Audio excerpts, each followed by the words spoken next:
Excellent. Good evening and welcome to this meeting of the Overview and Scrutiny Committee. I am Councillor Mary Wheel, Chair of the Overview and Scrutiny Committee, and I'll be chairing tonight's meeting. It's being streamed live on YouTube, and members of the public and media are of course welcome to watch the meeting remotely and to listen to the discussions taking place. So I'd like to welcome everyone here, which are a number, and everyone watching on YouTube.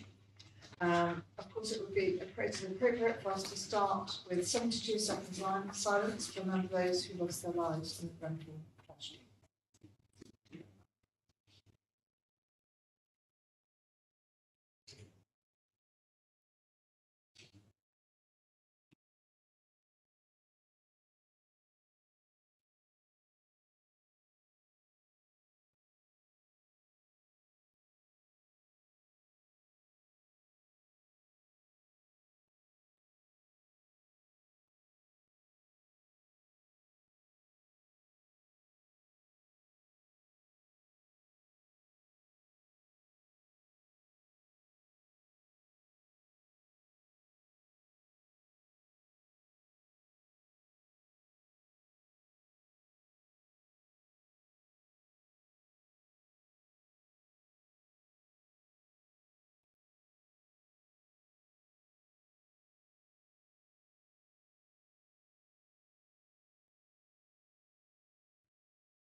Ali and Bennett, who sent their apologies.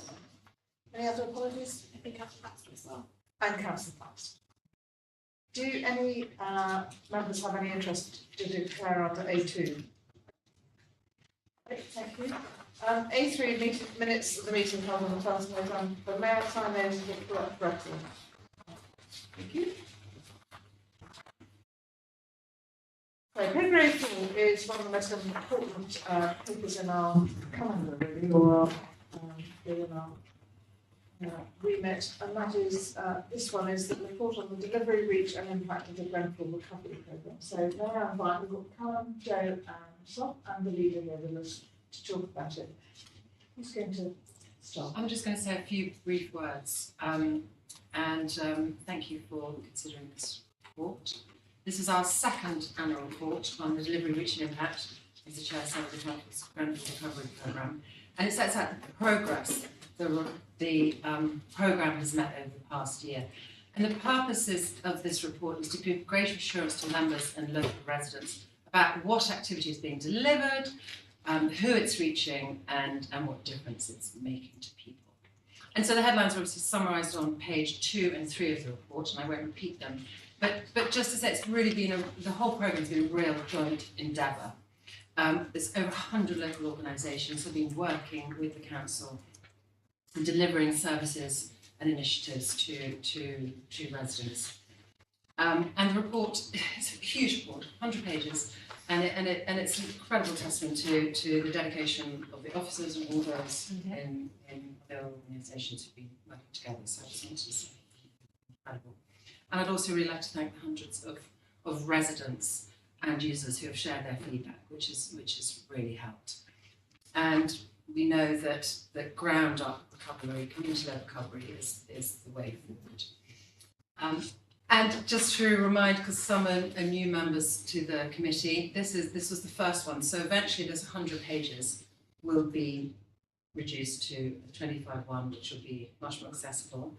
And Joe reminded me today this is widely used by all the service providers as well, which is a great testament to actually when people say, so what have you actually done? Right, we've supported 347 individuals here, this is what we do. So this is the purpose of it, and I think it's a really great piece of work, but fundamentally it's a great piece of work. I think the report is a great piece of work that follows on an excellent programme.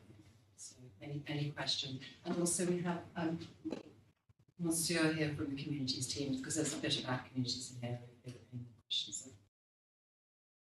Elizabeth, would you? Yes, so I suppose our our challenge to you would be, you've had it, you've read it. What do you think about the information that we've used about the delivery, the reach, the impact? What do you think about progress and the progress against the commitments? So we made those commitments in February 2022. So it'd be interesting to see how you think we're going. What additional information? Because actually, remember the first time we did it, we didn't have that much data, whereas this report has got so much data in it. Well, is it the right data? Do you want more? Do you want less? Are we about getting it right? Are there particular areas of the programme or that you want to look at? Or perhaps a select committee might just say, do you know what, there's so much here. We'd quite like to take it on the next one and look at it separately in our different committees. So basically, I think the four of us all here, we think it's much better a report than last time, but of course, there's always room for improvement, and we really, really want to make sure that our programme reaches everyone, and that everyone who might benefit from support. And we just want to make sure that actually what we're doing gives the maximum impact, because there's no point in us Joan trying to run programs if it doesn't make any difference and it's not reaching the right people. So that's what we're trying to say in this report. Is it reaching the right people? Have we got it right? What could we do better? Any suggestions, please? Any feedback, please? Thank you very much. I'm sure the committee will want to. Joan and Callum, did you want to add anything, or should we dive straight into questions? Lovely, and I can see that Greg is first off the starting block. So. Thank you, Mary. Well, there's a couple of particularly good things about this report I'd like to highlight. And the first one is it's a very joined-up report across all areas of the council, and that's relatively unusual for a report that comes to scrutiny. Many of them are detailed, but this seems to cover. It appears to cover all the bases. Of course, I'm not an expert in every single nook and cranny of the council, but it's a much more wide-ranging report than the very many see, and that's very good. Secondly, I think there's an enormous amount of detail in it, and just taking housing, it's an area of particular interest of mine, being on the select committee.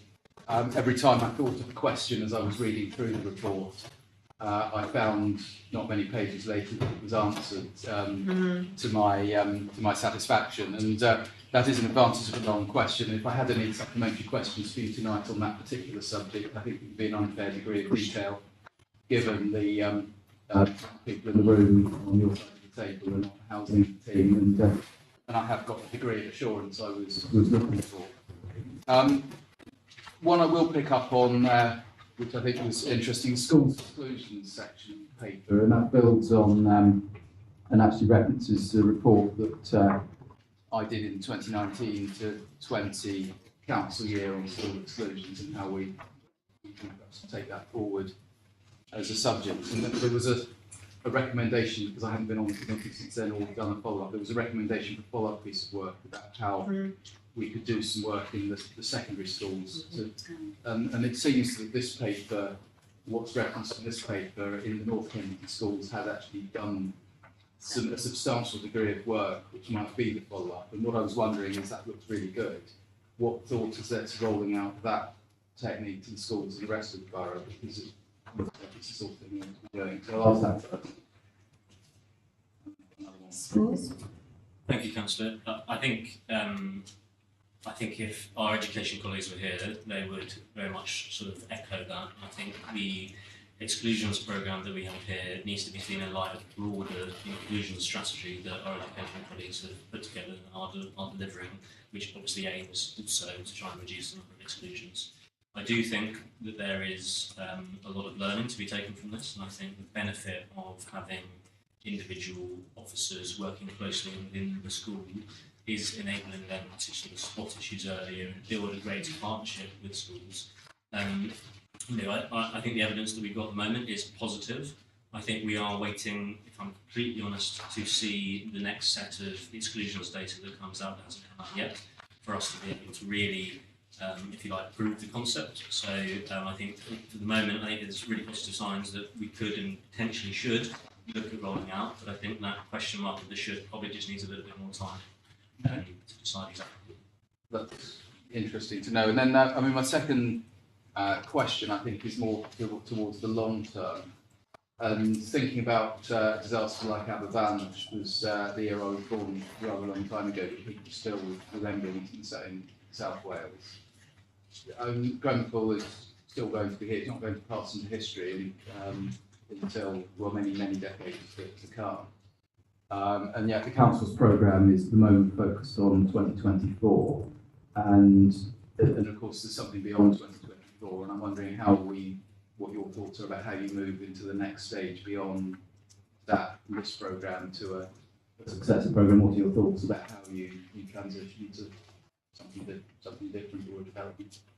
Well, I think we're already beginning to talk about it, because in the spring, Bereavement Survivors set us the challenge of being, the best council, and we've been thinking about it, and we've been talking with bereaved survivors in the wider community about what being the best is. And I think our first Grenfell Legacy conversations, I think we've got 800 or 600 responses. 600, which is very high. And that we need to take the first lot of responses and then just double check that we're hearing the right things. Because sometimes one person says one thing, one person says the other, and you assume. And actually, with Grenfell, we don't want to ever assume anything. So we need to talk to bereaved survivors community about what they think the next stage is and what being the best is. And I think that's all going to sort of tie up with our council plan and our budgets and things by March. Is that right? That's the aim. Yes, thank you, Councillor, and for your question, Councillor. I think back in July, we set out, the leadership team agreed that the council's focused commitment would go beyond the existing 2019 to 24 programme, stretch through from 24 to 2028. And the work is beginning to start to look at, commence much more next year, taking a lot of the feedback and data that we have here, but also commencing another set of consultations to really explore what that next stage of direct support needs to look like. And we are using the phrase currently, Grenfell Legacy, in that space, to try and think about making sure that the initiatives we're putting in place have the potential for going beyond the point at which focused Grenfell funding exists currently, which we're looking at 2028. But as the leader pointed out, alongside that, the Grenfell Legacy conversations that we started, which we touched on in section 21 and expanded on in the next paper coming to the committee, very much has been the council's open conversation about what Grenfell means to residents and what they want to see as a result of Grenfell and what learning they want to see. And I think that the feedback that we've had there has been challenging, but fundamentally it's also been very enlightening in seeing what types of support may be the equivalents as we have in Aberfan. And I think what's also been really interesting over the course of the last year, we've had a significant growth in peer support, both in adults and children, and the numbers of people who've accessed that support for relatively little investment, and the value it seems to be having, highly gives the impression that that might be something that we want to continue well into the future. Also, I'd say that, the West Council, in light of Grenfell, if we're really true to the Grenfell legacy, it's got to inform us as a council throughout. It has to underpin our plan. So it'd be really interesting when we're talking to people about what that means too. What are the bits that really matter? Obviously safety, but education is it. How do we help people to carry on their journey of recovery? Thank you, Sydney. Yes, thank you, Chair. So thank you very much for the report. It's very detailed and obviously covers very, very important ground. I've got a couple of points. The first one is in relation to paragraph 6.2 on page 12. We talk there in the first line about 97% of people have been addressed and or covered. And normally we want to be the best council and leave no one behind. So I'd just like to hear a bit about what you're doing to try and find and track the other 3% who may require services, probably do, but haven't yet been touched or covered by services provided, just to make sure that no one's left behind. I'd like to hear anything about that. Thank you, Councillor, and that is a very personal question and something we think about a lot. Of the 3% who are currently accessing services, some have and have stepped away from provision, and there is a small, very small percentage of that 3% who have never accessed. They do so for different reasons. We know who they are, and in respectful way, not wanting to bombard people, we reach out, every sort of 6 months, every 3 months for some people who've sort of shown more of an interest, just to make sure that they're aware of what support is available and that they are making conscious, cognizant decisions to not access the service, but also to try and find out if there's anything we need to change about it. That has led over the course of the last probably 18 months for that figure to increase, and for some people who've never accessed support to access. And it may well be that at points in the coming year and time forwards that some of those people do decide to come back into the fold. There's different reasons why people don't. And thank you for that. And my second question is about the sort of mental health delivery and support.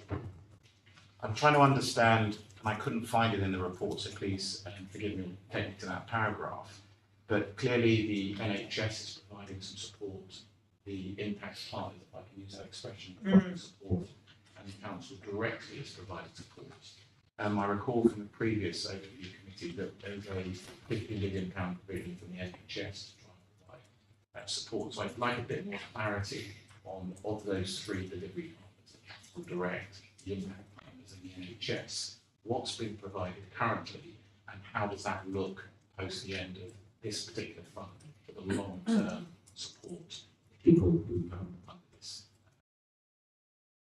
Thank you, Councillor. If I start with the Council's provision and then we can turn to the NHS. So throughout both the dedicated service and the targeted support, particularly for children and adults, there is what we would call generally emotional and health and wellbeing support.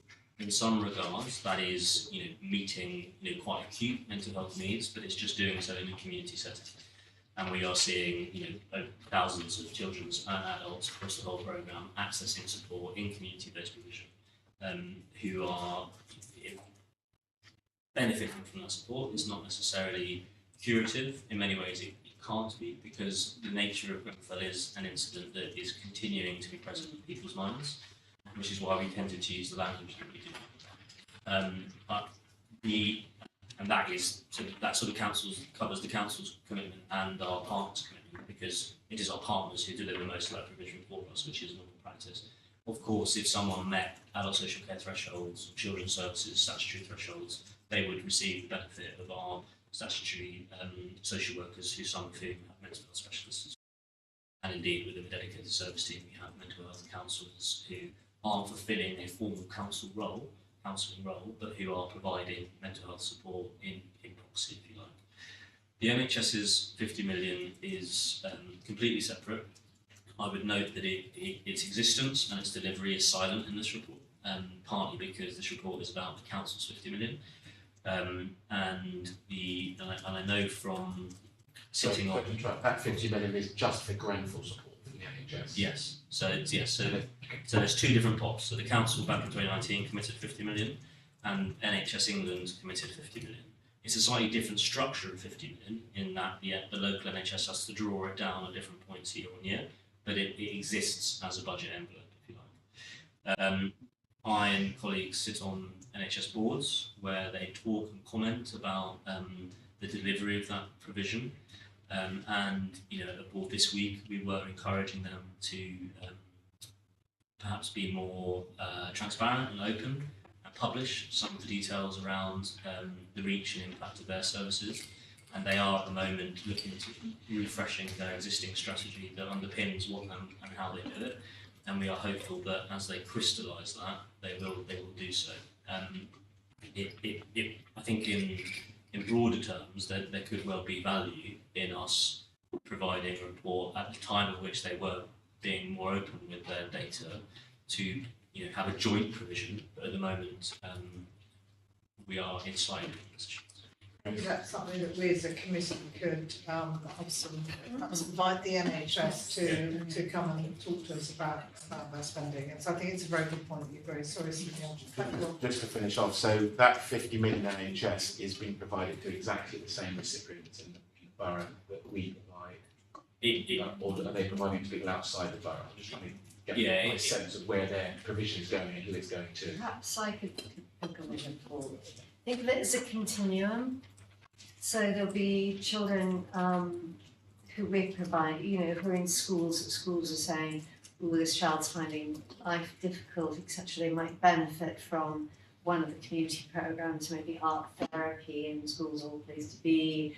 And that's what we're doing. But you might equally find a child or an adult whose issues are really much more severe, which would be a medical thing, and their money will be where the medical. So it's a crossover. When does one stop and the other one begin? But equally, as we look forward and when the tower comes down, we are saying to our colleagues, well, if there's a lot of trauma in the community, it's mental health trauma, and the abortion population all that is. It's where the NHS should pick up it rather than us. So it's a continuum. But Callum makes a point that actually we brought this report to you so you can see, exactly this is how much we're spending, this is what we're spending every year, this is what we're doing, this is what we hope the impact is and how we're getting there. Is there anything more we can do? And I think it'd be helpful for our residents actually, if they knew how the NHS was getting on. So I think we're all agreed on that, and we will try and do something. Definitely, I'll have a chat. So Lucy and then Portia. I've got two questions. The first one is just firstly, thank you for the report. Is actually just I know that there's clearly a lot of mental health support for bereavers, but to learn a bit more about grief and trauma support for this category of us. Because I think 5.5 years on, grief is completely unique to them, and what support is there for them and what access they have. As I think until these individuals have faced their trauma, you can't actually deal with your grief. So I think having a better understanding of that would be great. And then my second question was more sort of centred on the quotations you give in the report. And it's not, I'm sure a lot of them are glowing and wonderful, and that's not saying I'm sure your services are wonderful and amazing to them, but there's not a huge amount of negative kind of medium feedback in terms of neutral within those quotations, and I think it would be great to have a bit more of a balanced view of services. Very good point. As well as to address those. Yeah, so I'm not saying that there will be loads of negative feedback. It's a good challenge. It's important to have the full picture of these services. Great, thank you for that question. And if I take the second question first, then maybe Callum can address the first. I think you're absolutely right. I know there are some in there that are less positive, particularly in some of the key areas, in some of the housing where people have raised challenges about some of the homes they find themselves in. I think we've tried to strike a balance. I think that what we tend to find is that people who are accessing the services have a positive experience. The challenge is often people who aren't accessing those services and how we hear from them. And that's one of the things we've tried to do, both through the kind of current Grenfell Legacy conversation, which is about reaching out as widely as possible to talk to people who might not have come forward. It's also why working through local organisations is quite important, because they're able to reach people that we aren't, and often people operating in community settings have people come through their doors who then access services that they wouldn't otherwise access. But I think based on we will always endeavour to include a mix. I think we've done that in some of these key areas where it is more positive. I think that's because the feedback we have had has been very positive. The challenge also is making sure we are talking to everybody using that provision on a regular basis about what they're experiencing, as well as using the various tools that providers use. And we've done quite a lot of work with some of these organisations to talk to them about how they get feedback. Is that a questionnaire? Is that a conversation? Is that a particular tool? And to sort of multiply those tools so that we get feedback through as many channels as possible, whether that's positive or negative. So we will certainly endeavour to increase the sort of the negative, I'm not saying it's really hard, it's just. but I think the challenge is about how we gather that feedback. And then you want to big, Can I just jump in here there about the mental health aspect and the positive comments will go to page 50, all the LCAT and this is a separate place to be. And they are potentially positive. And I've taken away from this report and the section about community leadership, where actually broadband some comments on page 52. And we were discussing that earlier, and that's something that we need to work and build on. So it has been really useful. and that will be positive next. Will be saying this. And the first point that is. Yeah, I can take that, Councillor.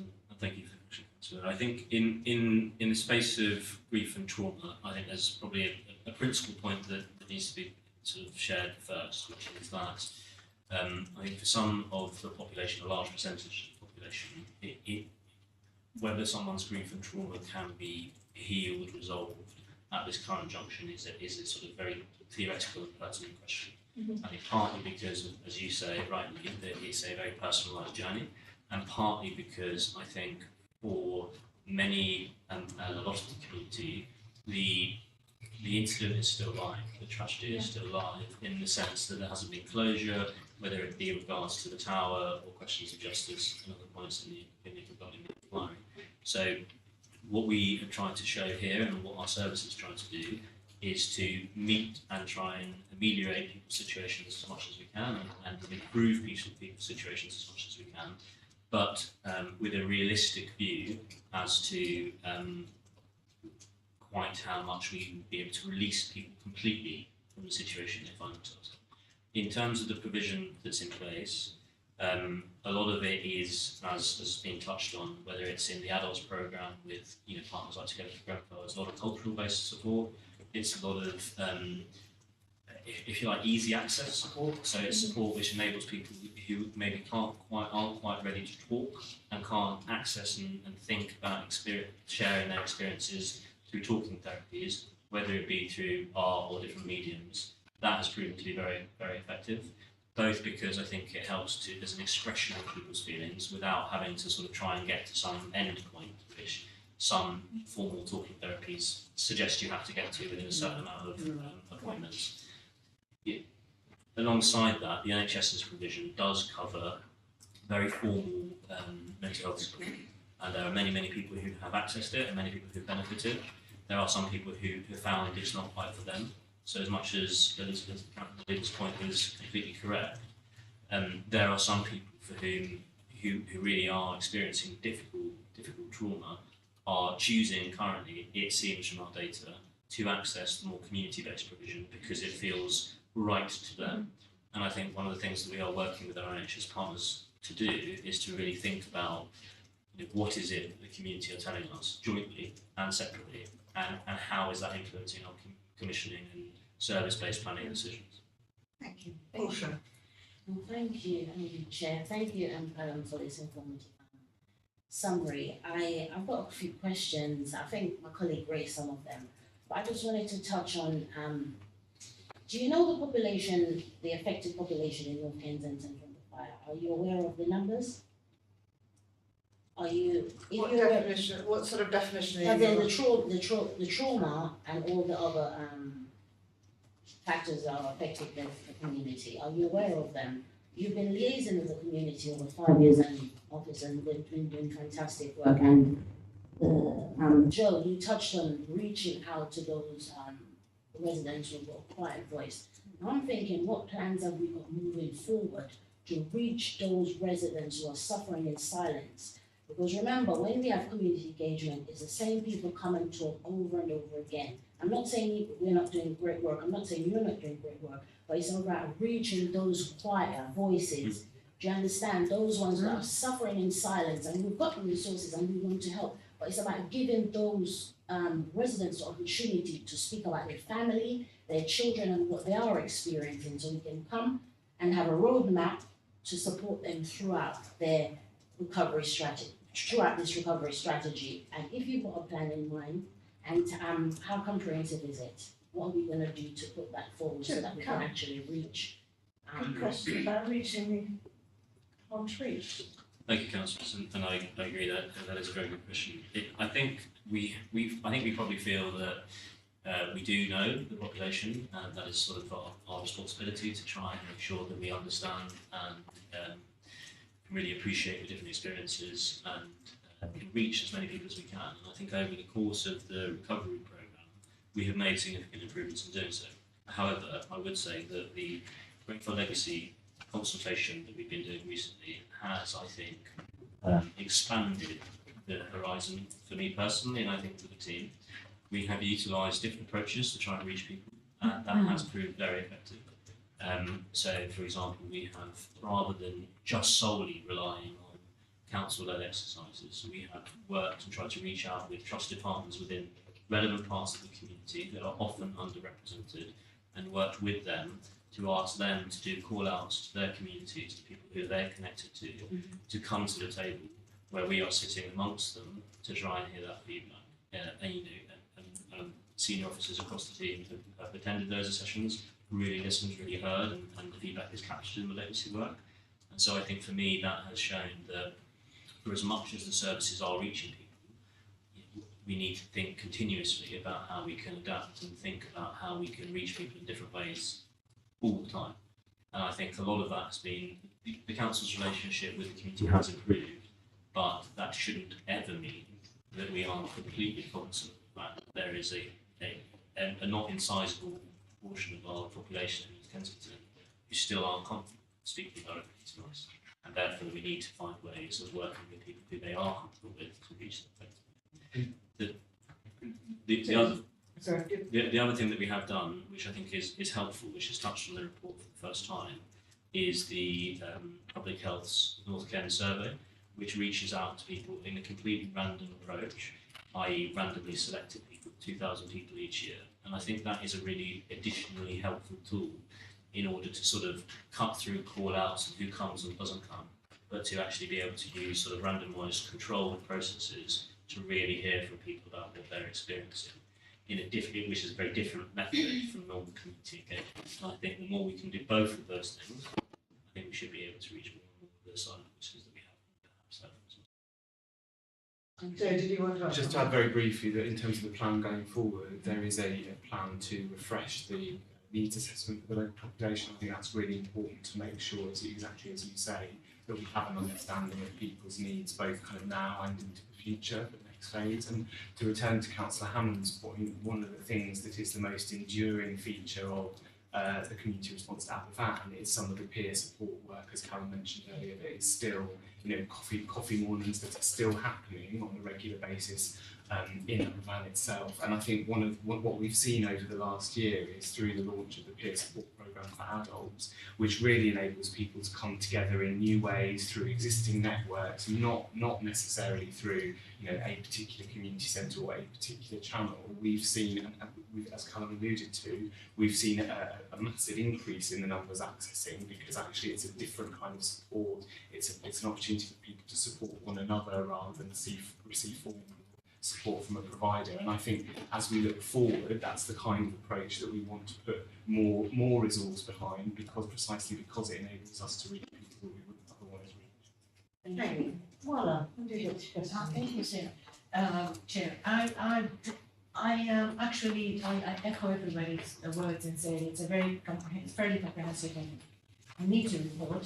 I have two questions. One, just to clarify something in my mind, which is on page 34, and it's 8.37. It says dedicated services education covers work with over 80% of eligible cohort. Is that 80% now we're moving towards 100%? Or is that 80% and we don't know the other 20%? Thank you, Councillor. So we know all of the children and we are working with them in one way or the other. Some parents have chosen in the past to keep their children out of the reach of the provision, and have access to the personalised budgets for the children instead of sort of engaging with the educational provision. I think partly that's been because of whether we've had the right range of support available. So over the course of the last 18 months, we've done much more with primary school age and a programme with 0 to 3-year-olds, which has helped because quite a lot of the age group is primary school or younger, and historically the stuff we had was for secondary. So we are working. I'm working to get that figure higher. Yeah. Thank you.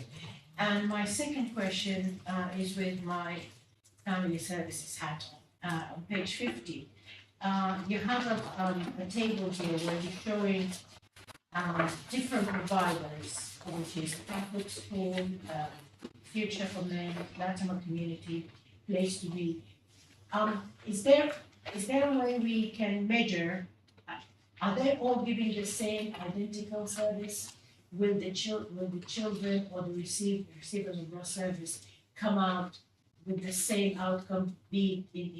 Have they not been, and say for instance, in the Catholic Children's Society, and how are you measuring and monitoring that? So the short answer is no, they're all delivering slightly different kinds of provision, and hopefully there's in the report, and particularly in the appendix, there's a bit more detail about how the offers differ. In terms of measurement, we've tried to strike a bit of a balance. I think we were very keen, particularly following the feedback from the committee last year, to standardise some of the measurement. I think when we went to talk to some of the providers, we realised quite quickly that that wasn't going to work, and that actually we needed to both find ways to capture some of the general outcomes, but also allow each provider to work in their own way to measure some of the things that were most important as part of their provision. And really what we've tried to do here is strike that balance. So there are some general questions which all providers are starting to ask, but other which most providers are starting to ask around progress, increased confidence and things like that.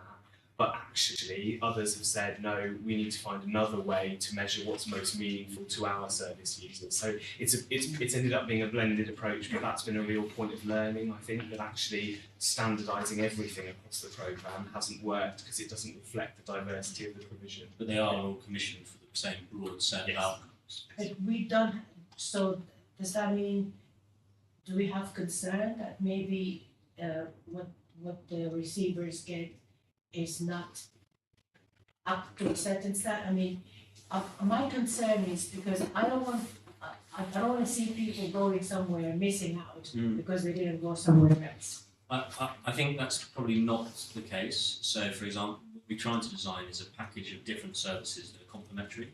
So, for example, Place to Be's intervention is much broader. They support a lot more people, but in a much less intensive way than some of the others. So what we try to have is a sort of broad continuum provision so that a parent/child can access the right services for them. So I hope it's sort of beneficial rather than the sort of negative risk that you rightly highlighted. Yeah. And over the past year, we have done some work with NHS colleagues, particularly to look at some of those pathways between services. So where somebody is accessing something when actually another service might be better, we identify that and are able to support people to move from one to another. Thank you, Will. Actually, that's a very good segue to one question I wanted to ask, is that you have a methodology there of working with the NHS because you know your population. Can you, maybe not now, but can you see a point where we can get some lessons out of what you're providing to other parts of the borough so that we can get a joined up view between what we do as a borough and what the NHS does, particularly with regard to younger people? Just getting that together, it's part of the building block of better opportunities and outcomes for later life, irrespective of whether we're sadly in the Grenfell elected or whether we're in the wider borough. And I think that what we learned from Grenfell is the methodology of working with the NHS. They learn as well. It's not just us, but they learn to work with us. Especially in the really care system, we need to do a lot of learning to work with us, I suspect. But I just wanted to recognise a couple of things. First of all, the challenge of reducing this immense beautiful report into 250 pages rather than, so 25 instead of 25 is the target. Yeah, what I can say is, if you want some help in that kind of editing, get James Diamond to help. He managed to get 1,000 pages level last year on ESC down to 16 pages. So he's a very good technician. Good chap.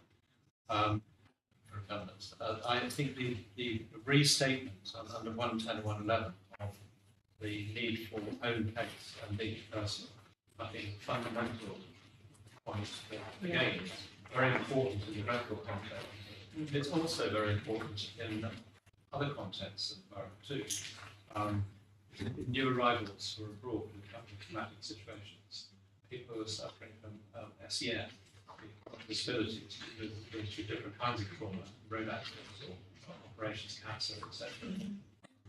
We can also learn from that way of looking at things as a service, not services provider, but a service provider.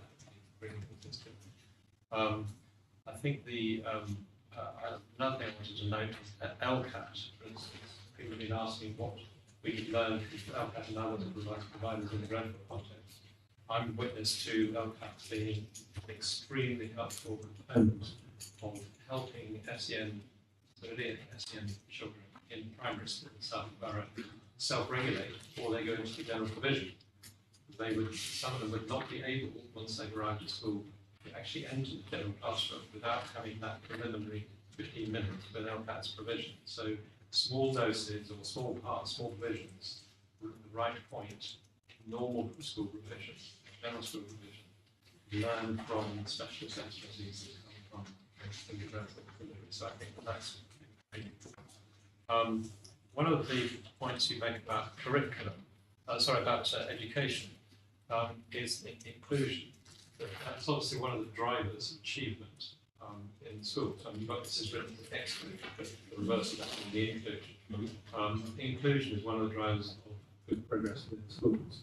And what I was wondering is, have you correlated inclusion in the context of Grenfell with curriculum points progress? I don't know whether you measure in the primary schools with curriculum points progress during the year, because we find elsewhere this is one of the fundamentals to building to a achievement standard relative to personal circumstances within other schools. So that's really a question. I'll respond to that. Thank you, Councillor. On that particular point, I think we probably have to take that away and speak to the team and come back to it. I think I reinforce the need for the NHS mental health general management. With us, And I don't know whether in the context of it's relevant in this particular report, but do we have reassurance to the population with the completion of essential works with regard to safety? On the tower. But it's not on the tower itself, but on accommodation that the population is living in. Sorry, in terms of their properties. Properties. Yeah, programs to look at fire doors and all that. Yes. And if you do, are there any areas where it's not complete? Break that down into social housing and leasing. Came to housing. Yeah. I think we can. I think that report came. Councillor, there was a report at the Housing and Communities Select Committee last week. I could forward that. Okay, so I'll withdraw that question and leave it to. Yeah, but I think generally it's a point in terms of how safe people feel and the quality of the repairs work that's happening for Britain's life population. I think the section of Grenfell Housing Service, I think, hopefully provides some assurance and the progress that Britain's survivors are sharing in terms of how well they feel their properties are being managed. And I think that's been one of the real highlights of the course. Good. Thank you very much. Okay, I just wanted to ask a couple of questions. I think I was expecting there to be some statistics, a bit more, a few more sort of concrete statistics about education achievement in the cohort. I mean, I'd really like to see how they're doing against their peers in terms of sort of progression during the years of primary, GCSE, A-level, university. Sorry? So that's what I'm making about primaries. Curriculum points I realise that, but just consistently through university entries, all of that. So a bit more hard data in future. And I think that comment is a comment that I'd add towards the whole of the report is a bit more hard data. So there's a lot in here about how it feels. There's a lot about process, and that's really important. The process that you've been through is excellent, and I think you've demonstrated that clearly, and your commitment to reaching the side. What there isn't for me is a lot of hard data about some of the outcomes, and particularly I'm very interested in the education outcomes, because I think we quite rightly put a lot of resource into that in a number of ways, and it would just be really helpful to see, because we might learn wider lessons for the non-Grenfell community about some of that individual input that we're putting there, which I think could be really rich learning for us. And so yes, I would make that comment across all of the things. I think you very honestly in 1.4 talk about lack of progress in some areas. And I suppose as a committee we'd really like to see the progress in the next, and all of that is because you've done things the right way, and it's very complicated and difficult to do it the right way, but you are learning all the time, and it'd be really nice to see some pace picked up next year on, and that's penultimate bullet point in 1.4.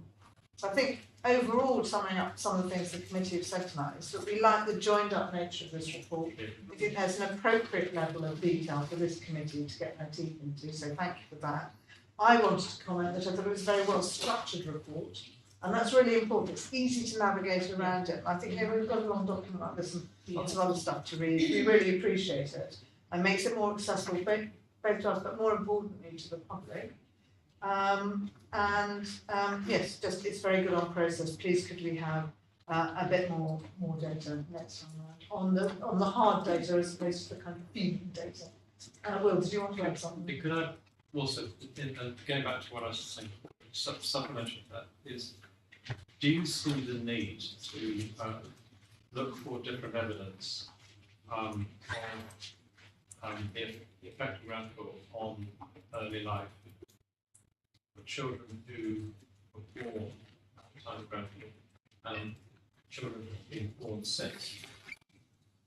Because what that would show is what effect, if any, there is of children who suffered, and what effect would be of trauma of family who existed when Grenfell happened to those children who've been born since. Thank you, Councillor. Yes, so in short answer, yes, and we have commissioned some provision to really make sure that that is as well supported as it can. So there's an organisation called Parent Child Plus who've been as a sort of enhanced health visiting offer, if you like, for all newborn survivor of bereaved children it's been offered to, and they do track the attainment versus the cohort. And we are waiting for kids to get through the 18-month programme, and then we will see. Alongside that, the NHS do have a paediatric long-term monitoring provision that means that every one of the surviving children is tracked year on year and will be for the foreseeable future in line with the Coroner's Regulation 28 report. And Councillor Williams, I can just acknowledge and take the point away on the hard data, just on the educational points. So what is again silent here is the Grenfell Education Fund, because it's not funded out of the 50 million. And they do some tracking work, so we can make sure that that's shared with you. We do within the dedicated service provision track the attainment levels and university provision and everything else for bereaved survivor children. We haven't included it here because the numbers are quite small at each year, but I can say verbally that every child attained the outcome that they're looking for, and it's in line, if not enhanced from where their peers have been. So it's possible. But perhaps we can mention the choose. Yep. I think that's really. Just to the right. I can't see that there are any other councillors bursting to ask any questions. I do, just. Oh, sorry, no, I was going to ask It's other fine, it's councillors. just something very simple. You listed a few of the housing association in Notting Hill. I think you can add a few more. If you'd like me to send you the list. Please. Engagement, so Thank we've you, got Portia, six or that's very seven. helpful. Sydney, you wanted I've to, got quite a few. Sydney, you wanted to add a last question. Yes, just a very quick question. Paragraph 11.7 on page 67, you note that there's only 24% of the respondents that you're supporting being men. I just wanted to get some sort of your feedback as to why the men coming forward are a surprisingly low number, and why you're seeing that. What you're doing to try and target it. I think you mentioned it across the board. Thanks very much for that question. Yes, and that's specifically for the adults provision in the local community. The 24% figure was for the services we had in place originally. We've since introduced a new provision which looks like it is having more take up against men. They're still in a minority, and even in that provision, so it has helped a bit. I think it's helped to diversify the provision. We've got some provision which is being delivered by community providers who weren't working with us before, so that's helped to reach men. It is a broader problem, I think, across not just the recovery programme as a whole, but also the kind of NHS services and others operating in that space. The information from the public health survey, so from the North Kensington Health and Wellbeing Survey, suggests that women are more likely to still report being affected by the fire than men. Whether or not we take that face value and how we deal with that, I think is another question. But it's an issue we're trying to address mainly through diversifying that provision, and as we said earlier with the peer support work, finding new ways which might not be obviously branded kind of mental health support, but might be ways for people to come together to support one another and to kind of show solidarity in the way that they have through those peer support projects. And it's worth saying we've now got a new round of those projects which is going to be starting kind of early next year, so picking up where this round left off. Some of that is continued funding for the organisations we're already working with, and some is new funding for new organisations. So we'll be keeping an eye on the number of men taking up that offer and hoping that through some of those efforts it increases. In the absence of any members of the public to ask questions, I think it just remains for me to thank officers and staff and the leader for coming, and so thank you for this report. As you can see, it's been well received. Thank you very much. Thank you.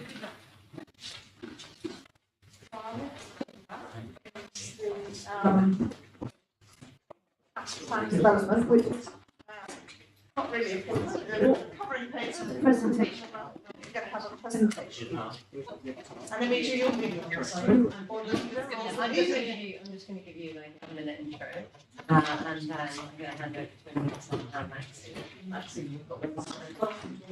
Okay, so what we're going to do this evening is to briefly outline a vision and the emerging themes that we're hearing from our council plan, and basically get your feedback and any suggestions you have. So our vision, as I mentioned previously, is becoming the best council for a borough that's greener, safer and fairer. You know, our ambitions got its foundations in what bereaved and families and survivors told us they wanted the council to be as a legacy from Grenfell. The engagement on the council plan has been underway since the summer. We've got online conversations which are just about to get started, and we would really, really like your help on that. All councillors would be going online and suggesting to their friends, neighbours, etc., that they also take part.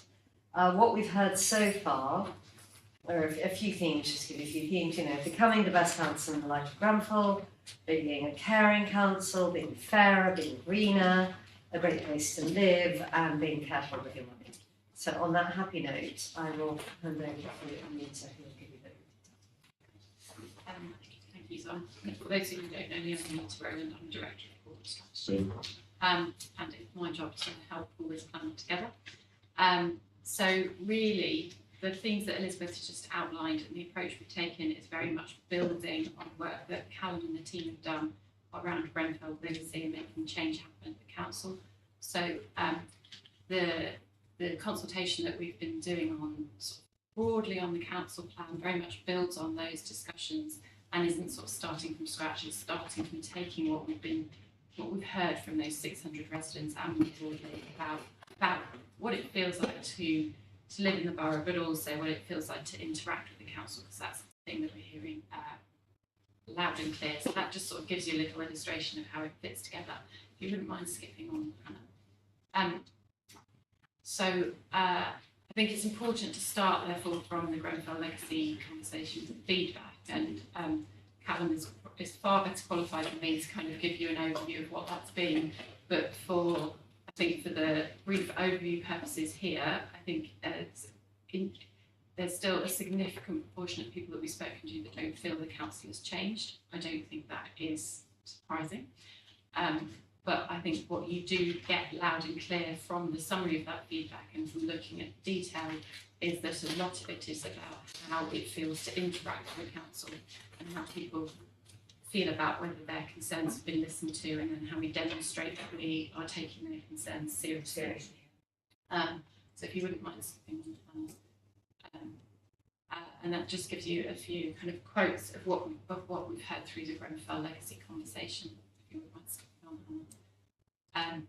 And so we've taken the work that Callum had started in around Grenfell legacy and used that to form the basis of questions that we then ask people more broadly about the borough. So that included questions about what they liked, disliked about the borough, challenges that they're facing, along with testing some of the themes and issues we'd seen emerging from the Grenfell legacy conversation. So that just gives you a little summary of what we've done so far, and these slides will be available to you, so I'll leave you to look at those in your leisure, but don't mind skipping on them.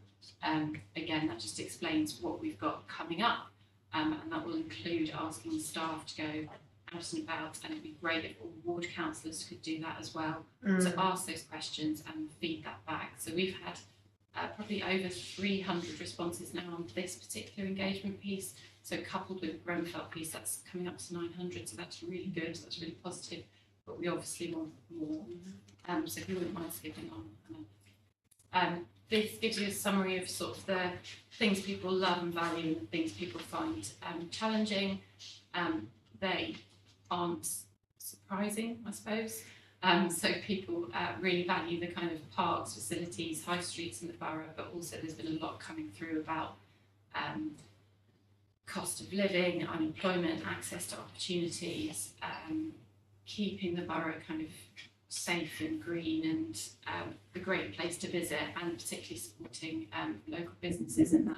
So that's come up quite a lot in the discussions I've been involved in. You wouldn't mind skipping on, and that kind of just augments what the previous slide talks about in terms of how that then looks and feels for individuals and what people need in the coming years. So that's again about improved opportunities, greater resident involvement, about the council providing services out in the community in a way that makes sense to residents. That's another big theme that we've had coming up. If you wouldn't mind being forward. So these next few slides just take you through what we have gone out on our online consultation on the council plan at the moment. So rather than start from scratch, we've used what we've heard to kind of shape a selection of themes that echo the administration's manifesto, but very much what we've heard as well through consultation. So bringing those together into a series of themes and statements about what we've heard so that people can tell us whether they disagree, agree, would say something different as part of the consultation. And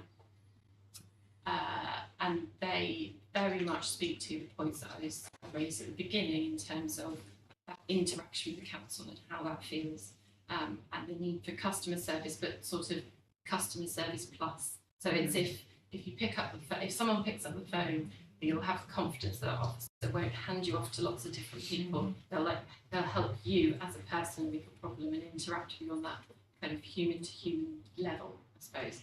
And that comes through time and time again, and then that links through to this point I made previously about what it is that we can do to provide services and support and engage with people in spaces that make much more sense to them in terms of libraries, community spaces on estates, that sort of thing. So if you wouldn't mind skipping on, Hannah.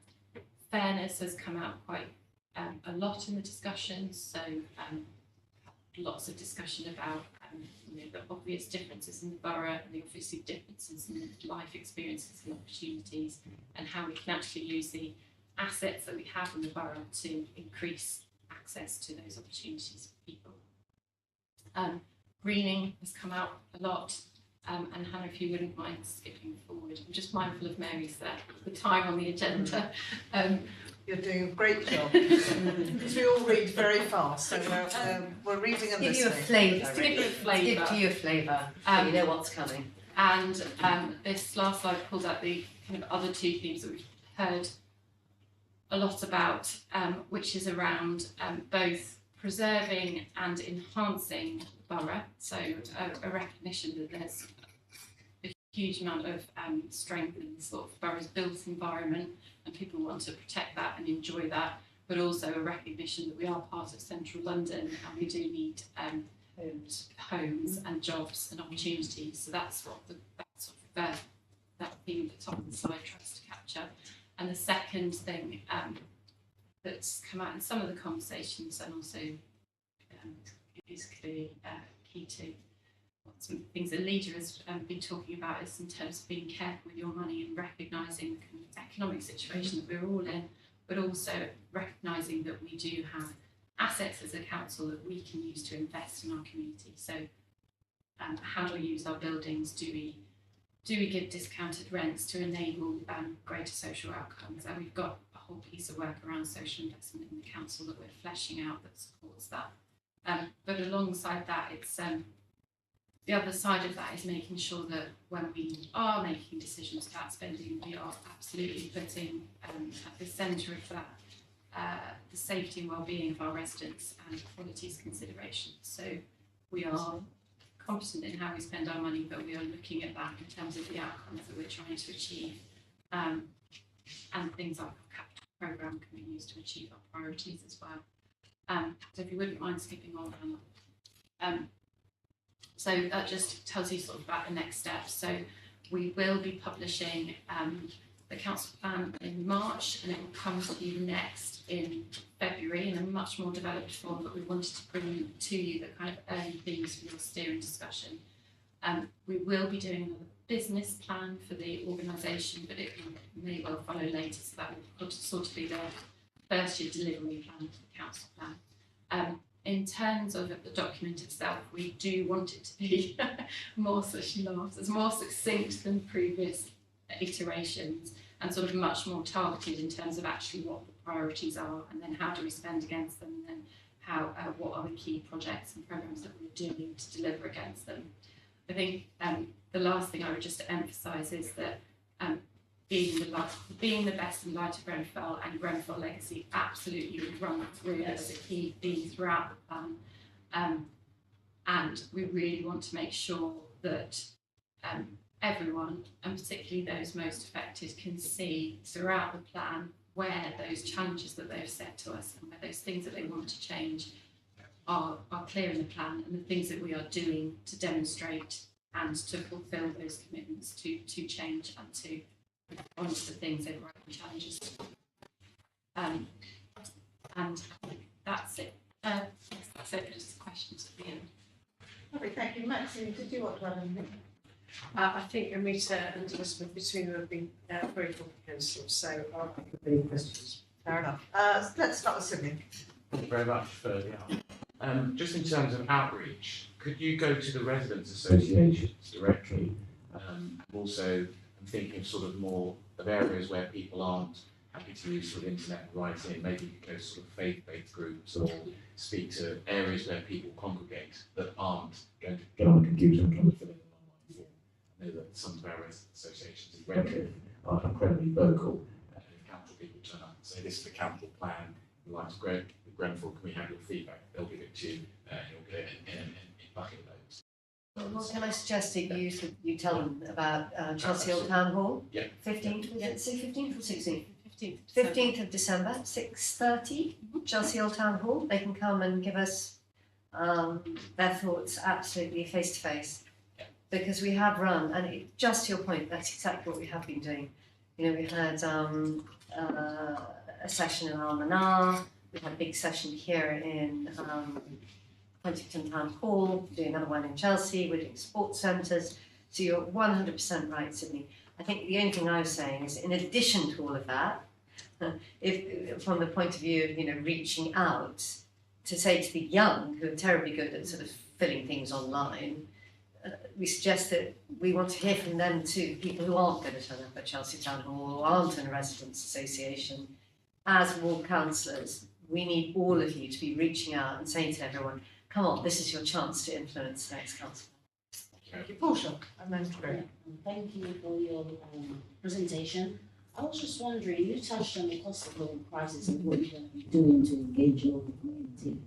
I mean, have you got anything in place, and how? Are you keeping those residents informed on the services and what you've got available to support them during this time? Because it starts now, in fact, months ago.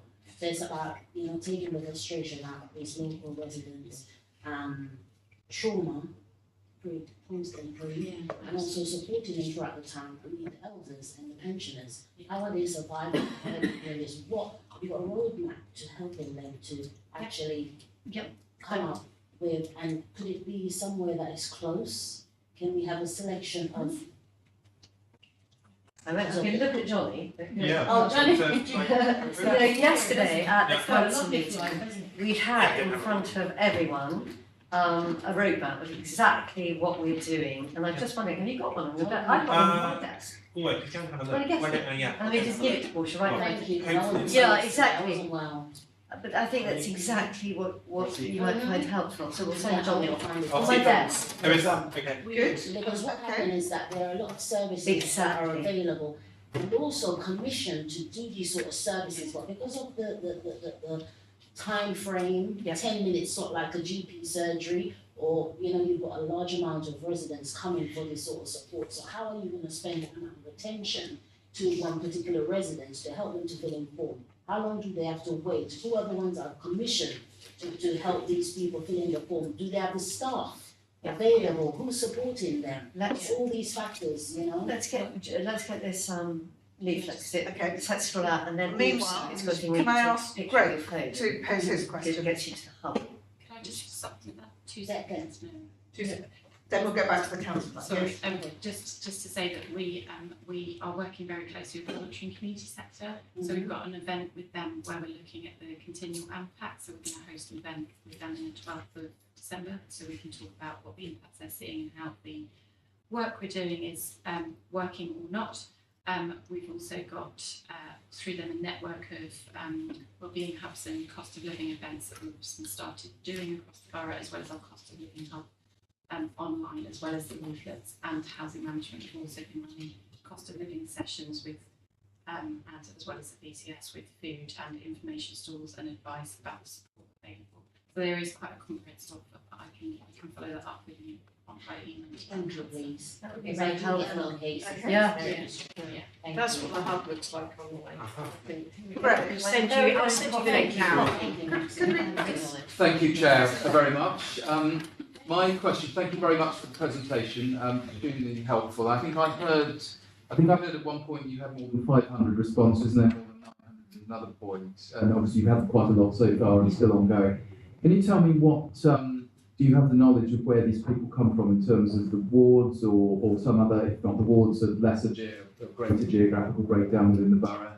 And what assurance have you got that you're getting a representative sample from each of the 18 corners of the borough if you've got to do ward level? Yeah.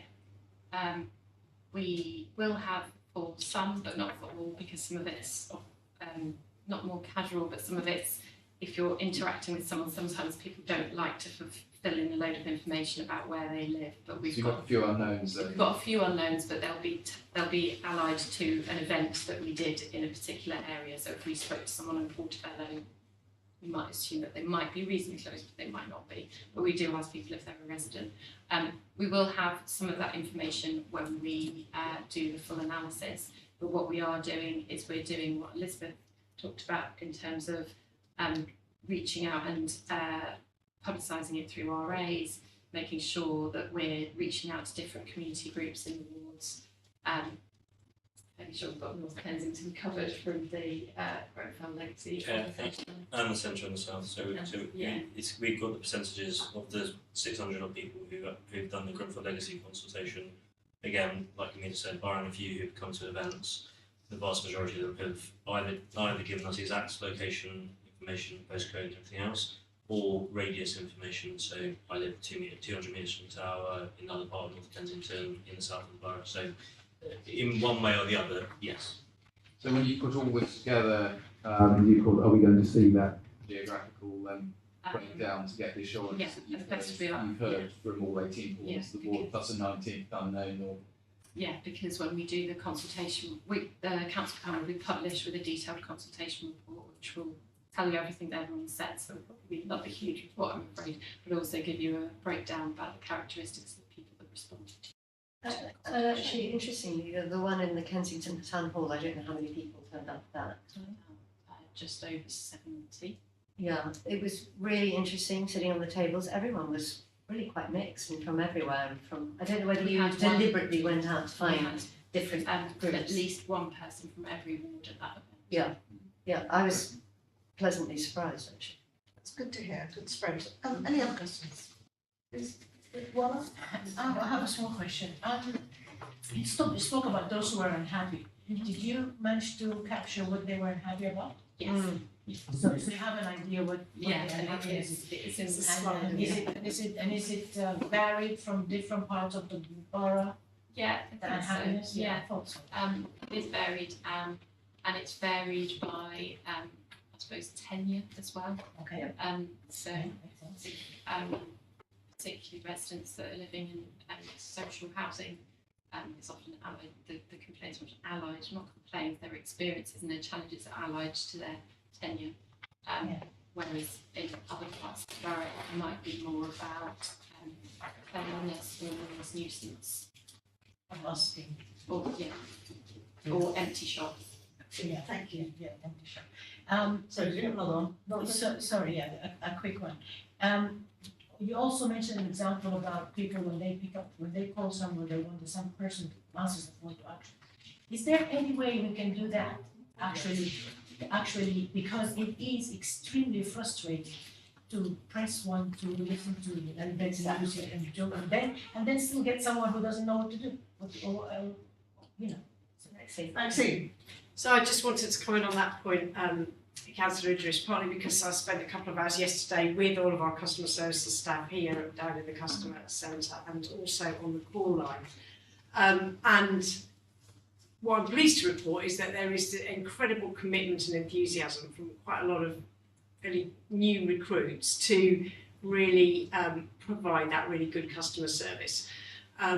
I think one of the challenges that we have is that the council provides out services across 194 different areas. So, you don't, when you are talking to somebody who's homeless that day, it's a different skill set to talking about fixing a road or a missed bin collection and all of that. And what I was spending time with the teams talking about was making that handoff as seamless as possible. How much can they do at the front end on the phone, talking to residents, solving problems, and how much do they need to hand off to a service area where it's more specialist, and then how quickly. And my analysis at the moment is that some of what doesn't work and doesn't provide a seamless service for a resident is at that kind of handoff point. And then there's also some sort of dull but really important stuff about IT systems talking to each other. I think there's an awful lot that we can do to improve things quickly, but there's also things like, gets called failure demand. So when somebody rings, something doesn't get resolved and they have to ring back. And obviously that stuff just feels like you should be able to eliminate the vast majority of it. There's the screens up, you can see how the calls are being answered, I could hear the calls being answered. So there's a lot of really good work to build on, but we're not there yet, and we want to turn around some of these experiences. Thank you. Thank you. Will? Two comments, two questions. These have been mentioned, but safety. One of the issues, particularly in the south, we have is not only crime and antisocial behaviour, but the fear of crime and antisocial behaviour, and perception is as important as the actuality. Pretty awful accident behaviour of crime, but it's the fear of that affects some cohorts more than others. The second point is that you put greening in one area, and in another area you had fairer things. But I think the point I would make is that greening in the context, particularly of social housing, is fairer. Yes. Because it means that either you spend less money on your fuel, or if in many people now the reality is they have no money for luxury, well, it's a question of how warm they are with no fuel being used. And so greening is fairer.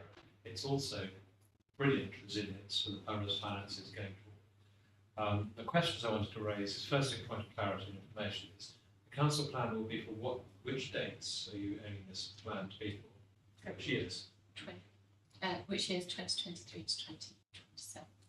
2023. So starting, it'll be in place in April. Yeah. So as you're only publishing it later in the year, how are you going to align the budgetary requirements with the council plan? March. March. So in the March It's meeting coming of in council, we'll March adopt meeting. the Yeah. council plan and adopt the budget Right. same time. But there's a lot of feedback happening at the moment. So Anita is going to be whirring away. She cancelled It's Christmas. very, very tight program. Yeah, it's very She tight. cancelled Christmas, she's I getting wish, this. I wish you Good, excellent. That's But that's just a- on that point, Okay. And then And you've the last got one. budgetary papers now, haven't you?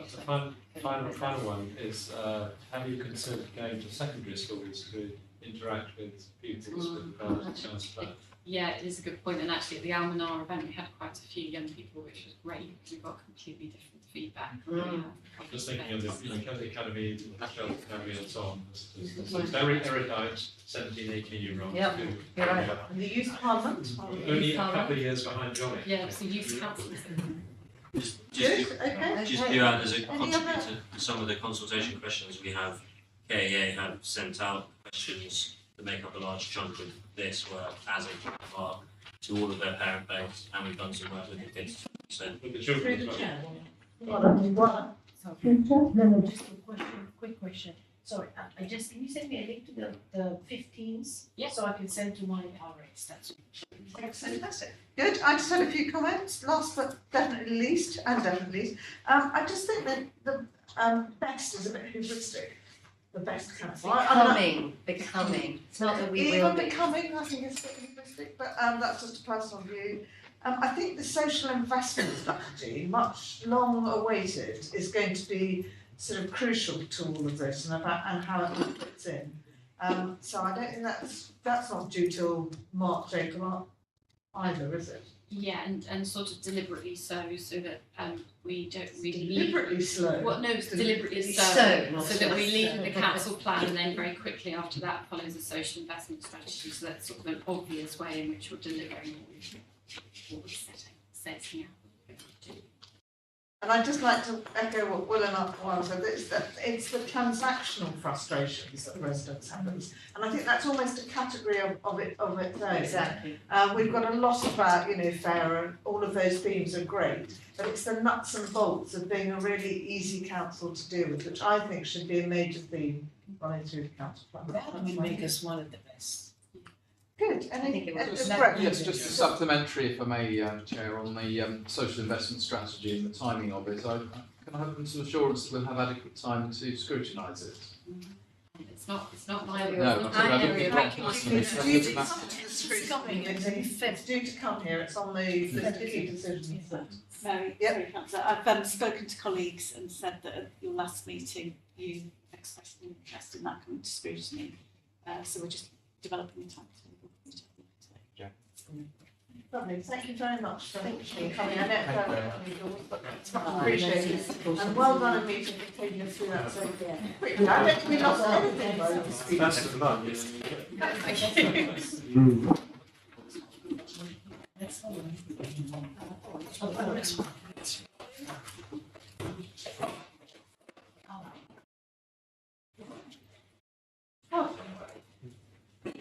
Right, we are now moving on.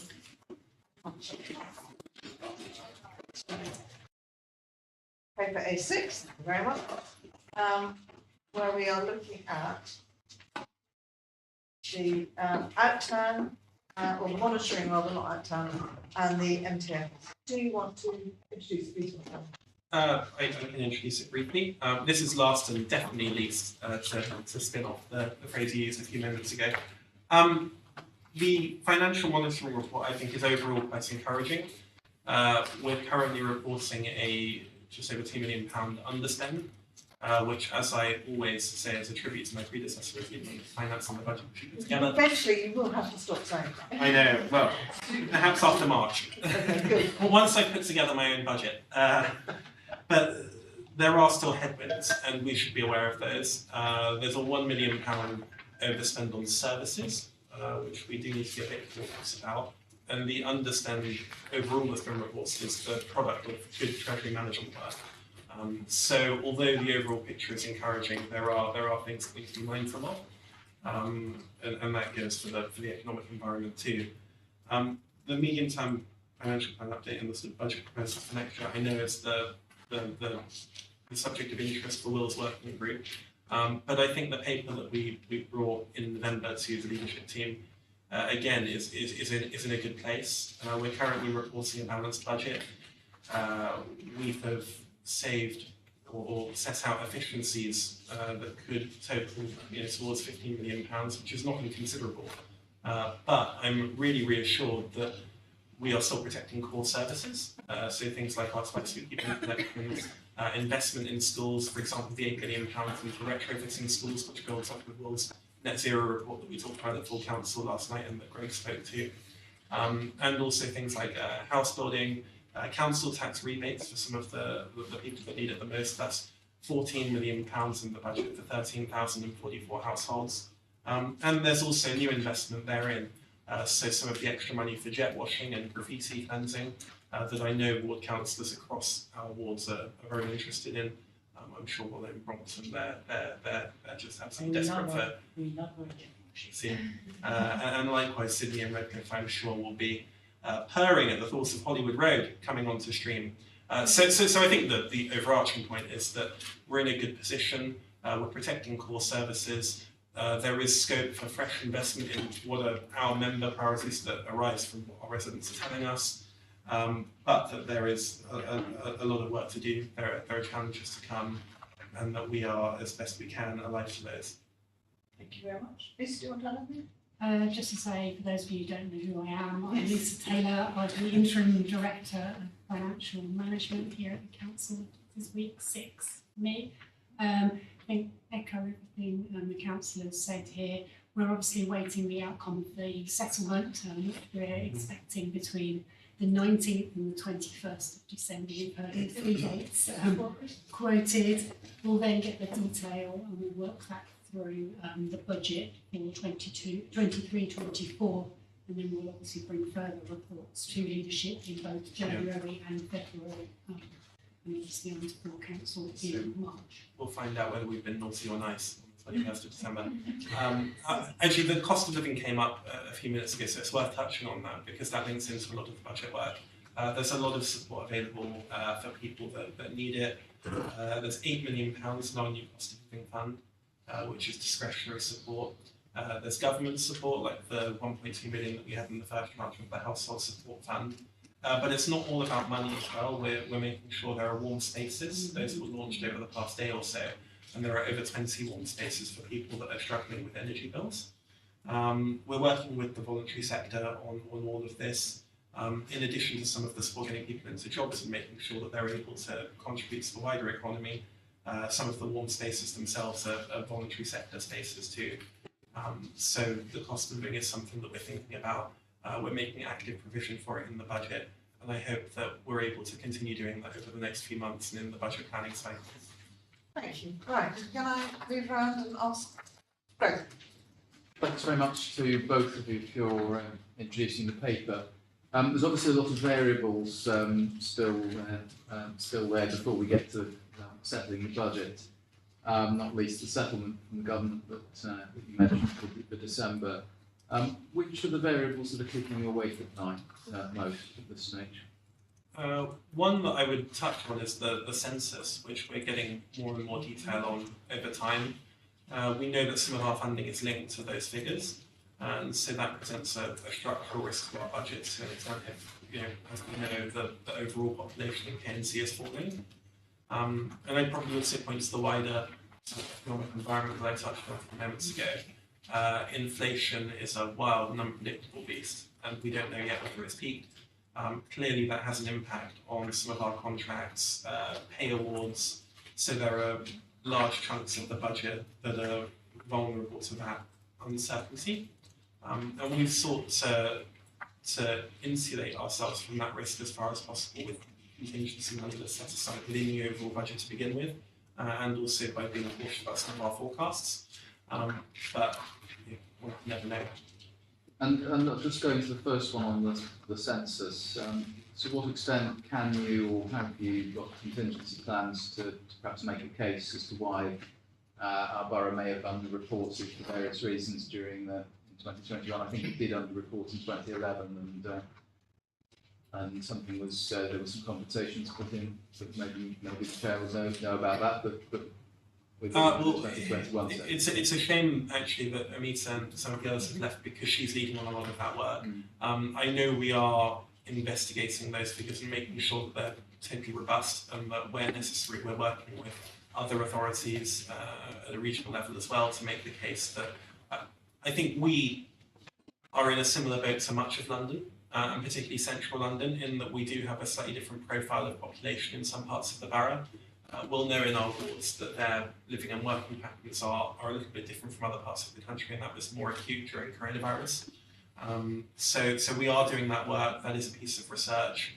I think some of the funding that we get from government rests on things like in-year figures. So I don't think we'll be in a position, or I don't think we'll be able to secure more funding on the basis of the census figures that have already been articulated, but we may have an opportunity through in-year figures. Lisa's nodding, which is a good sign. To secure more funding than otherwise. She agrees with me. I'm sure we'll return to those subjects at some point in the future. Thank you. It's a very good question. Cindy? Yeah, just one quick question. Thank you very much for the report. I just had a quick question which follows up on sort of the feeling of safety and crime within AT. We're finding extra money to get graffiti moved. Could we find, which comes from the parking reserve, could we find extra money to provide wardens or sort of safety people on the streets to make people feel safer? I know that a lot of that comes down to TfL that control the police. I just ask if we can find some funding for security. The police. Yeah, Matt. It's a very good question, and I think I agree with the thrust of it, but what I'd say is there is a slight division of responsibilities in this way, in that something like graffiti, on borough roads at least, is solely the responsibility of the local authority, whereas, as you've alluded to, crime is the responsibility of the mayor.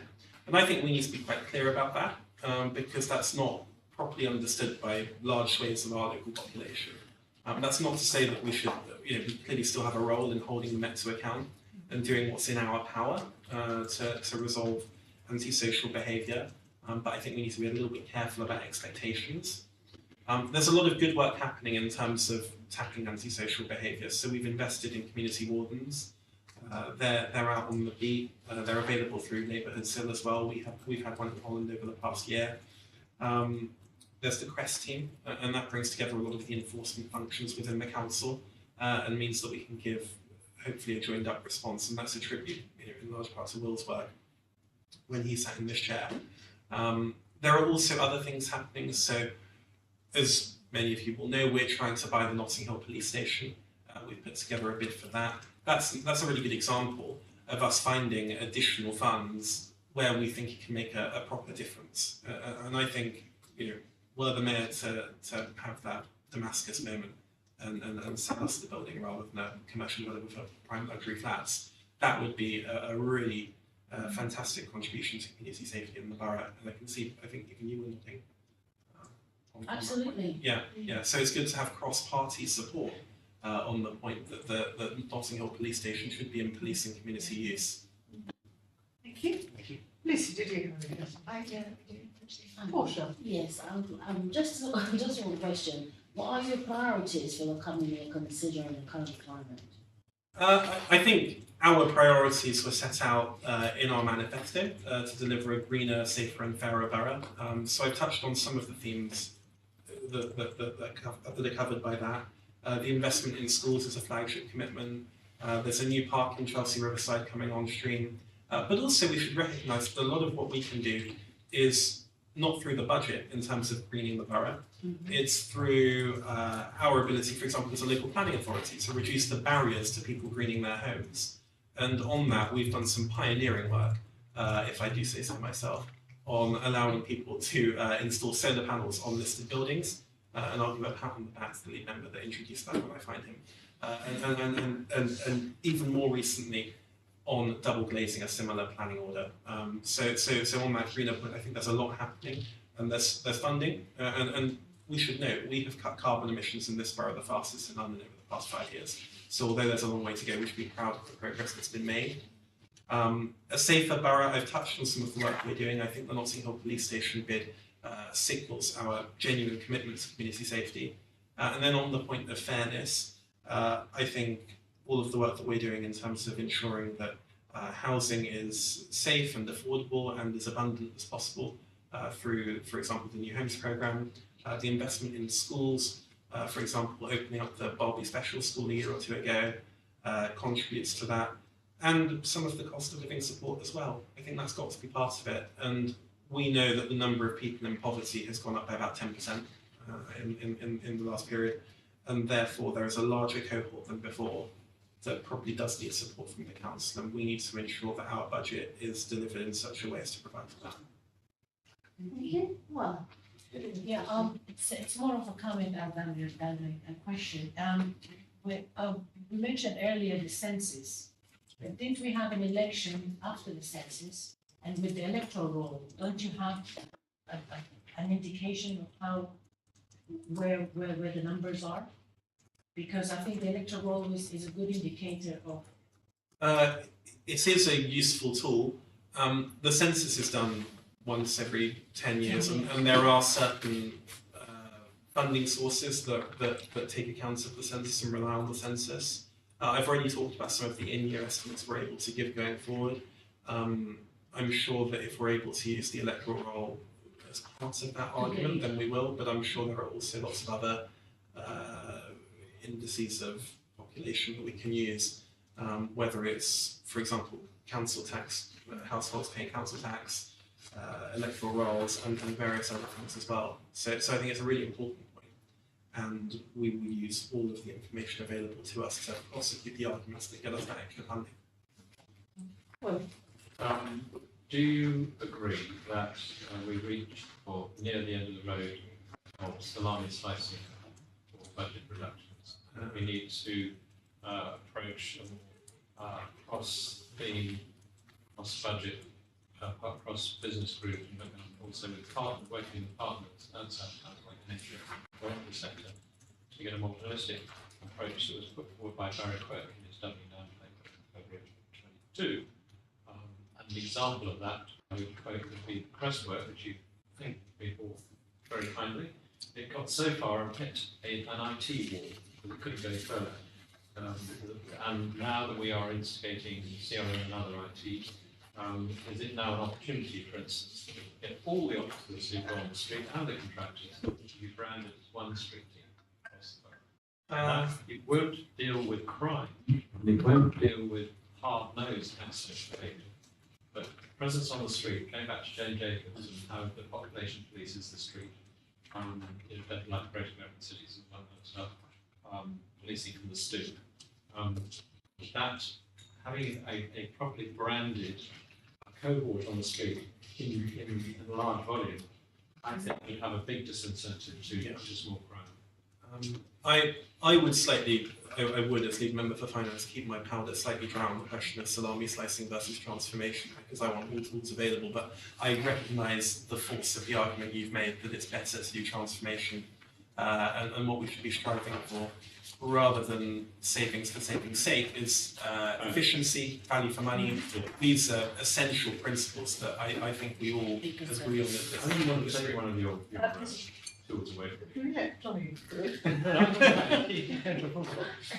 then we were not having a conversation with him. No, on Crest and bringing teams together, I know the essential insight that Will intends to leave behind after 16 years on the council in 2020, or hopefully even longer beyond that, because I'd love him to stay on for even longer, will be that we have brought together services and cuts off that final S. And anyone who spent time with Will know that that is absolutely the essential insight. It sounds simplistic, but if you think it through. it's about service, which is cultural as well. quite, and the important point here is that Portia talked about having a single customer face, or was it Portia?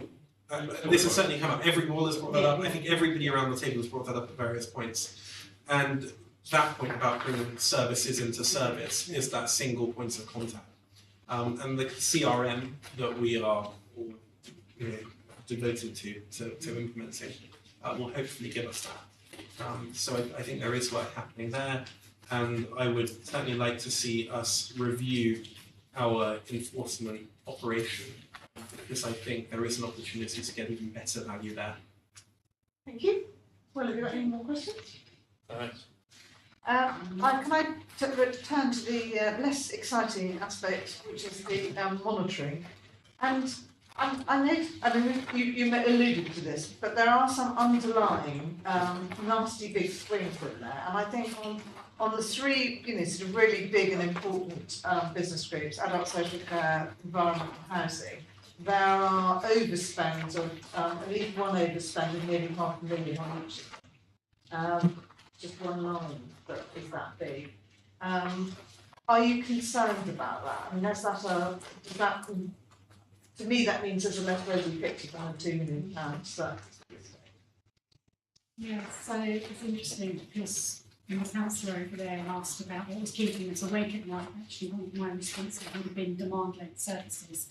And the three categories you have mentioned are all very much demand-led services. So we just have to keep a really close eye on what we are spending against the budget, and obviously if we think it's moving in the wrong direction, take stock and see if there's anywhere where we can actually pull back spending in other areas against that. So we're very aware of those areas and keeping a really, really close eye on them.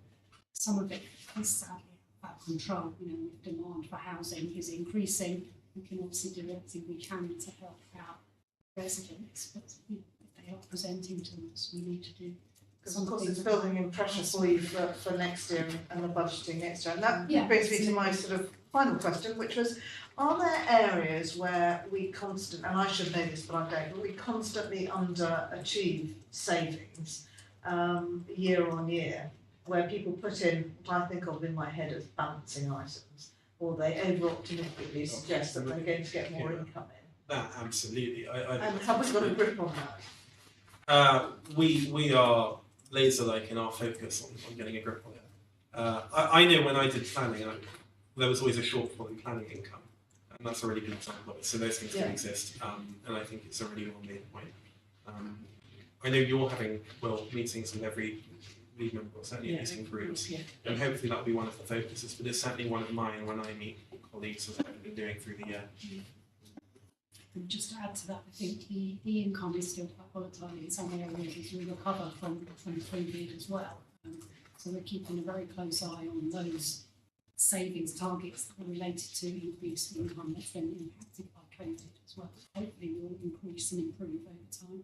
And there's another category in there which is similar, but I won't go on, which is the spend to save outcomes, that we do actually save the money that we invest when we invest extra. But we do realise those savings and the more stringent about following them up. I will leave the working group. Okay, scepticism about it. Just to say that we do have in the monitoring report, there is a appendix that tracks savings and how we're delivering in them, so we do keep an eye on it every quarter. One small supplementary on, I think it's particularly in adult social care, a large proportion of that expenditure is not discretionary. And there's a slightly discretionary not, and a high percentage is not discretionary. Does any or significant amount of demand-led services fall into the non-discretionary amount? And what happens if we are on a non-discretionary budget, which is effectively money coming from an extra through us? If there's an over demand on that, do we have to pick it up or do we pass it back to them? Honestly, I don't know the answer because I just don't know how you can absolutely leave it with me. I don't know what our arrangements are in detail with the NHS. That's not an area I just have time to get into. I suspect whatever they used to be, they may be different from now on. This big piece, the ICS. Yeah. Thank you very much, Lisa. Thank you for your first NTFS meeting, I think, with us, and for having such a good grip after only 6 weeks. That's very encouraging. Thank you very much. And Johnny, thank you as well. Thank you. So now, we're going to move on to payback 7.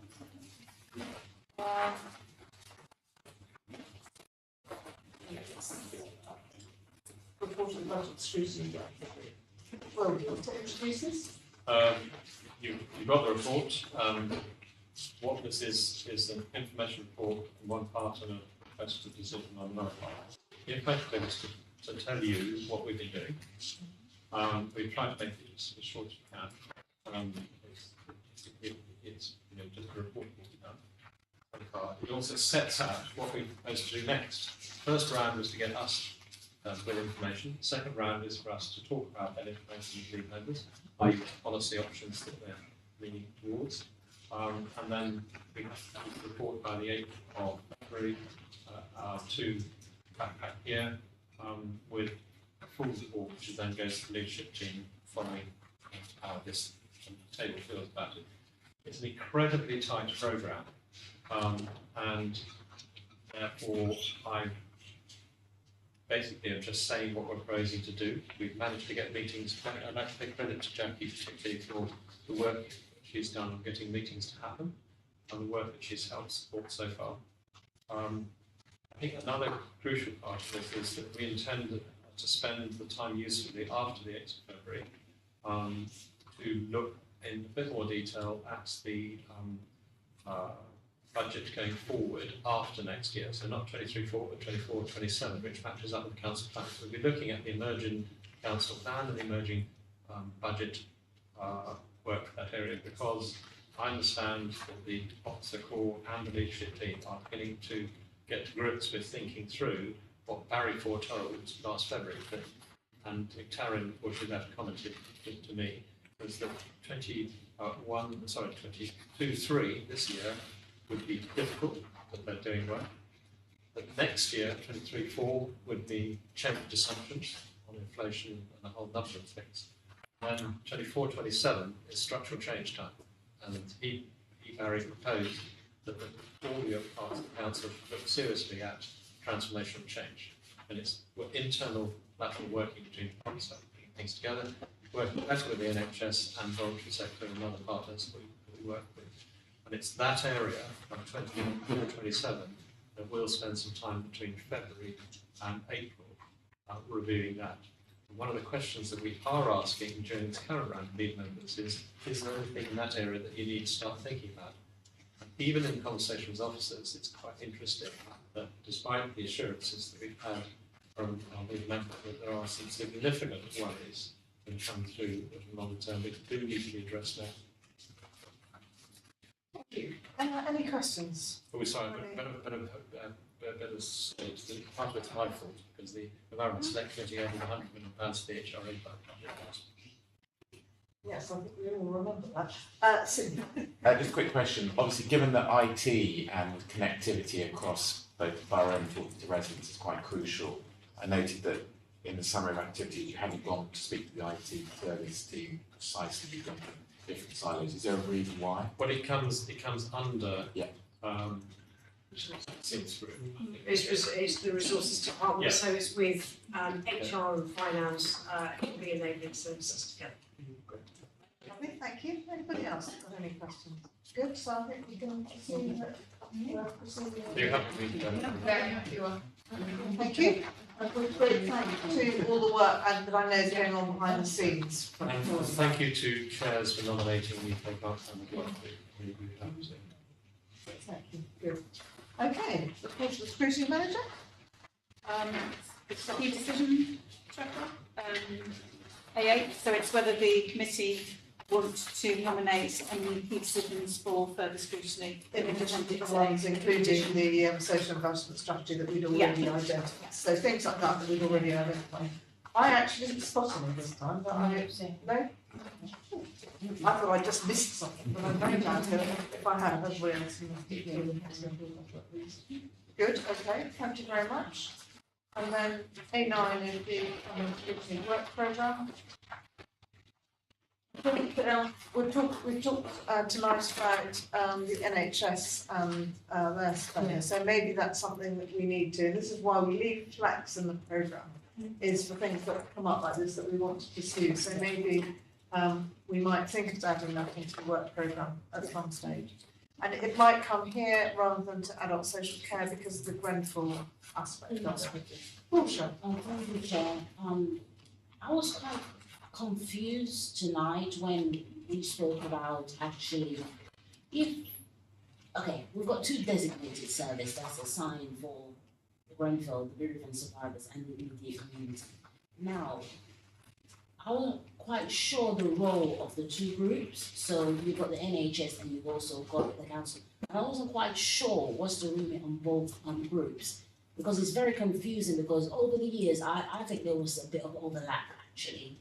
So if we had to look at that service on a broader level, I think we need to be specific on what and who do what because I was quite confused. I was So on the one. We'll ask Jackie to feed that into our request to the NHS as one aspect that we'd like them to cover. Can I make a suggestion? Yes. On that, if Jackie feeds that in, but at the same time, if she does a summary, having consulted with officers, we can circulate, because I think that for a remit for these services should be something that officers could feed back to us now on an email basis. Yes. Well, we think the remit ought to be. Information now, absolutely. Yes. Lovely, Thank okay. you, Jackie.